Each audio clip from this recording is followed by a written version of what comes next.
అదే RTV app వార్తల్ని క్షణాల్లో చదివే అవకాశం ఉంటుంది. ఒక న్యూస్ పేపర్, ఒక టెలివిజన్ ఛానల్ మీ చేతుల్లో ఎప్పుడు ఉంటాయి. జాయిన్ అవుతున్నారు సార్, ఎందుకంటే మోపిదేవి గారు ఆల్రెడీ డిసైడ్ చేసుకున్నారు, మీరు కూడా వెళ్తున్నారా? ఎవరు చెప్పారు? మోపిదేవి వెంకటరమణ గారు డిసైడ్ చేసుకున్నారని ఎవరు చెప్పారు? ఆయన ఇక్కడే ఉన్నారు, అడగండి. నేను చెప్పడం సబబు కాదు సార్. మీరు చెప్పండి సార్. మీరు చంద్రబాబు నాయుడు కలిసినట్టున్నారు కదా, అది రాజకీయాలు ఉన్నప్పుడు ఎవరెవరినో కలుస్తూ ఉంటాము. మాకు గతంలో కూడా మా బాస్ ఆయన 32 సంవత్సరాలు నేను తెలుగుదేశంలో ఉండే, కాబట్టి సందర్భం వచ్చినప్పుడు కలుస్తూ ఉంటాం. ఇప్పుడు కూడా తెలుగుదేశం ఎంపీ గారు అనంత లక్ష్మీనారాయణ కూడా ఎదురయ్యారు. అనంతపూర్ ఎంపీ గారు కలిసాము, మా పార్టీ కాకుండా కలిసాము. అంటే అది మామూలుగా ఏంటంటే ప్రజా జీవితంలో ఉన్నప్పుడు ఎలక్షన్ అప్పుడే రాజకీయాలే, కానీ ఎలక్షన్ తర్వాత అందరూ కూడా సఖ్యంగా ఉండడానికే మేము మా తత్వం అది. కాబట్టి గర్వాపసి అనేది జరుగుతోంది అన్ని రాజకీయ పార్టీలు, మీరు కూడా గర్వాపసిలో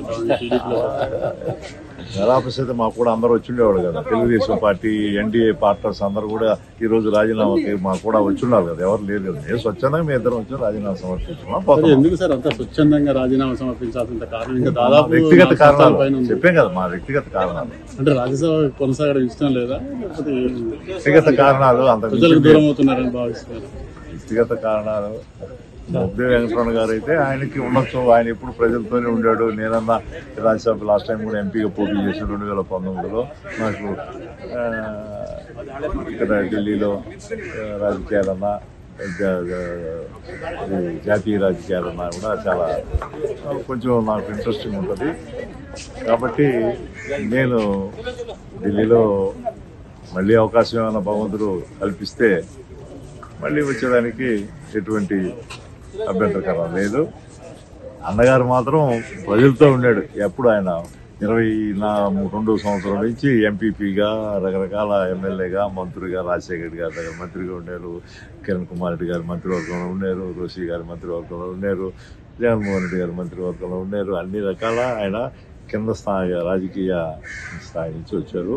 ఆయనకేమైనా ఉండొచ్చేమో, నాకైతే అక్కడ స్థానిక రాజకీయాలు ఇక్కడ నేను ఉండను.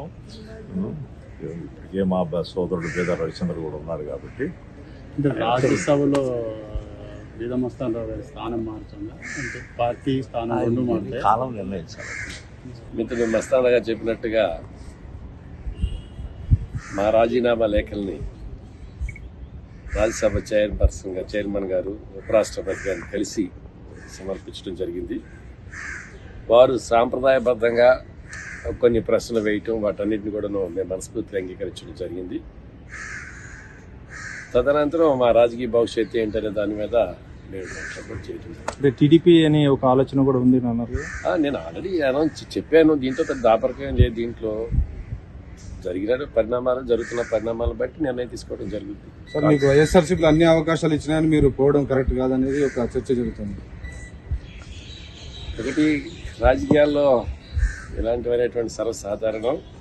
వడౌట్ నాకు జగన్మోహన్ రెడ్డి గారు 100% నాకు సహకరించారు, దాంట్లో నేను కాదనేది లేదు.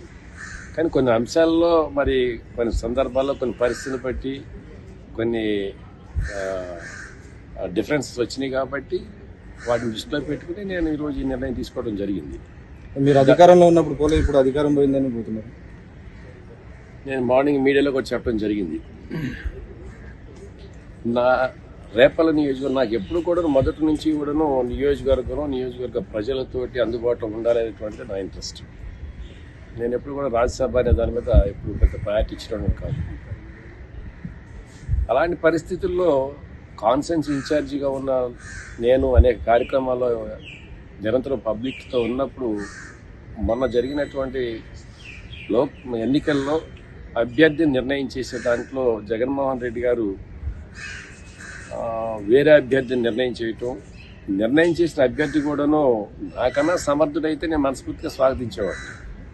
కానీ అంత స్టేచర్ ఉన్న వ్యక్తి అని నేనైతే అనుకోవటం లేదు. అది అవతల వ్యక్తికి బాధ కలిగితే కలగొచ్చు, అది వేరే విషయం. జగన్మోహన్ రెడ్డి మీ స్టేచర్ని పెంచాడు అనుకోవచ్చుగా రాజ్యసభ పంపించి.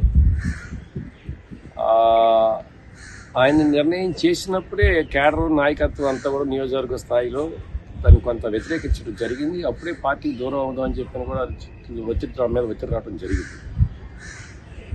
పార్టీ మనం జగన్మోహన్ రెడ్డి గారు 5 సంవత్సరాలు మనకు గౌరవాన్ని ఇచ్చారు కాబట్టి ఆయన నిర్ణయాన్ని మనలాంటి వ్యక్తుల యొక్క అవసరం పార్టీకి ఉంది కాబట్టి, ఎన్నికల టైం క్రూషియల్ టైం కాబట్టి, ఇలాంటి పరిస్థితుల్లో మనం 5 సంవత్సరాలు పార్టీని అందుబాటులో ఉంటూ ఇవాళ మన పార్టీకి రిజైన్ చేస్తే పార్టీకి ద్రోహం చేసిన వాళ్ళం అవుతాం. అది సరైన విధానం కాదనే ఉద్దేశంతో నేనే నచ్చ చెప్పి అందరికీ ఆ రోజు సిన్సియర్గా ఎన్నికల వరకు ఆ బాధ్యతను మాత్రం నేను నిర్వహించడం జరిగింది. అంటే పార్టీ మారుదామనేటువంటి ఆలోచన ఇవాళ అధికారం లేదు కాబట్టి అనే పరిస్థితులు ఇవాళ వచ్చింది కాదు. ఇది మాకు ఎన్నికల ముందే ఈ పరిస్థితి మాకు జరుగుతున్నాయి. ఇది కావాలనుకుంటే మీడియా వైజ్గా కానీ లేదా జగన్మోహన్ రెడ్డి గారు కానీ ఇంకోరైనా కానీ నియోజకవర్గంలోకి వెళ్ళి నేను మాట్లాడిన అంశాల్లో ఏదైనా పొరపాటు ఉందా లేదా అంటే దాని మీద, లేదా నేనేదో నా సొంత అవకాశాల కోసం నేను మాట్లాడిన దాని మీద ఒకసారి ఎంక్వైరీ చేసుకుంటే వాస్తవాలు తెలుస్తాయి. నా ఒక్కడే అభిప్రాయమే తీసుకోమని చెప్పలే. నేను నియోజకవర్గాన్ని వెళ్ళండి, పార్టీ నాయకత్వాన్ని కేడర్ని ఎంక్వైరీ చేయండి. గత 100 సంవత్సరాల కాలం నుంచి కూడా పార్టీలో జరుగుతున్నటువంటి పరిణామాలు ఏంటి, వాటన్నిటిని పర్యవసానమే నేను ఈ నిర్ణయం తీసుకునే దిశగా నన్ను అడుగు ముందుకు వేయించిందంటే అలాంటి సందేహం లేదు. ఈ దిశగా గడిచిన 5 సంవత్సరాల్లో నాకు రాజకీయంగా గౌరవంగా తలెత్తి తిరిగేటువంటి అవకాశం కల్పించినటువంటి ఆ జగనన్నకి మనస్ఫూర్తిగా హృదయపూర్వకమైన ధన్యవాదాలు తెలియజేస్తాను. అంటే మరి మీ స్టేజ్ని పెంచాడని అనుకోవచ్చు. నా ఇంట్రెస్ట్ పార్టీ మారితే పరుగు పోవడం తప్ప మీకు వచ్చేది ఏం లేదు, అక్కడ గౌరవం కూడా తగ్గ కానీ పార్టీ మారిన పరుగు పోతున్నారని చూస్తున్నా. కొంతమంది పెద్దలు నిన్న నుంచి మాట్లాడుతున్నారు పరువు ప్రతిష్టల గురించి, గౌరవ మర్యాదల గురించి. ఒకరు చెబితే వారి దగ్గర లేకపోతే పరువు ప్రతిష్టల గురించో గౌరవ మర్యాదల గురించో నేర్చుకోవాల్సినంతటి స్థాయి కానీ తెలుసుకోవాల్సినటువంటి పరిస్థితి కానీ నాకు లేదు. నేను గడిచిన 45 సంవత్సరాల్లో ఈ రోజు వరకు కూడాను గౌరవప్రదంగానే రాజకీయాలు చేశా, గౌరవప్రదంగానే ప్రజల్లో ఉన్నా, గౌరవప్రదంగానే నా ధర్మాన్ని నేను నిర్వహించా.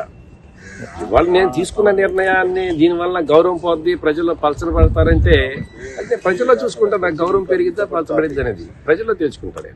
మరిన్ని వీడియోస్ కోసం ఛానల్ ని సబ్స్క్రైబ్ చేయండి, లేటెస్ట్ అప్డేట్స్ కోసం వాట్సాప్ ఛానల్ ని ఫాలో చేయండి అండ్ లింక్ డిస్క్రిప్షన్ లో ఉంది.